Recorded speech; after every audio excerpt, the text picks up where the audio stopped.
Viewers, Vaikuntham பெருமாளின் இருப்பிடமா புராணங்கள்ல சொல்லப்படுது. பெருமாளையே பிரதான தெய்வமா வழிபடும் வைணவத்தின்படி இதுவே பரமபதம். சூரியனிலிருந்து 187 கோடியே 40 லட்சம் மைல் தொலைவுல சத்தியலோகம் இருக்கிறதா விஷ்ணு புராணம் சொல்லுது. அதாவது ஏறத்தாழ 300 கோடி கிலோமீட்டர் தூரம். இந்த சத்தியலோகம் தான் படைப்பு கடவுளான பிரம்மாவின் இருப்பிடம். அவரை தவிர முனி சிரேஷ்டர்கள், சப்த ரிஷிகள் மற்றும் உயரிய ஆன்மாக்கள் இங்கதான் வாழ்றாங்க.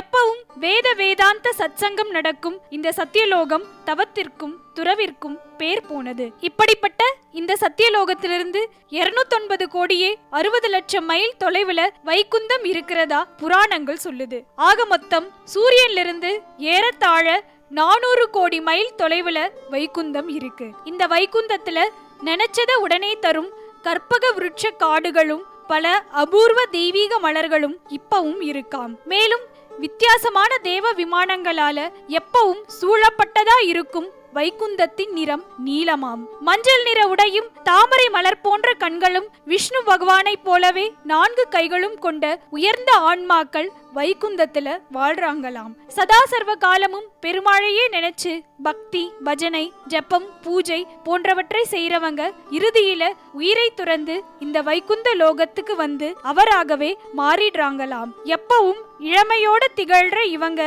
7 லோகங்களுக்கும் எளிதா செல்லும் சக்தி படைச்சவங்களாம். இவங்களோட தெய்வீக விமானங்கள் தான் வைகுந்தத்தை சூழ்ந்துட்டு இருக்காம். வைணவத்தின் படி வைகுந்தத்தை அடையிற ஜீவாத்மாக்கள் நித்திய சூரிகள், அதாவது அழிவற்ற சக்தியை அடையிறாங்க.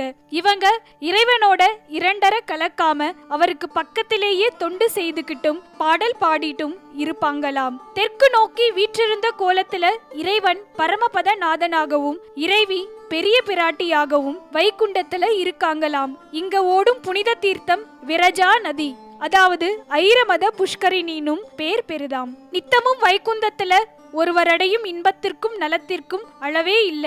மேலும் வைகுந்தத்திற்கு அடுத்து ஒருவர் அடையறதுக்கும் அறிவதற்கும் ஒன்றும் இல்ல. ஆகையால இது எல்லை, நிலம், அந்தமிழ், பேரின்பம் ஆகிய பெயர்களோட அழைக்கப்படுது. இன்னும் இந்த மாதிரி ஆன்மீகம் சம்பந்தமான உண்மைகளை தெரிஞ்சுக்க மறக்காம டெம்பிள் ரகசியம் சேனலை சப்ஸ்கிரைப் பண்ணுங்க.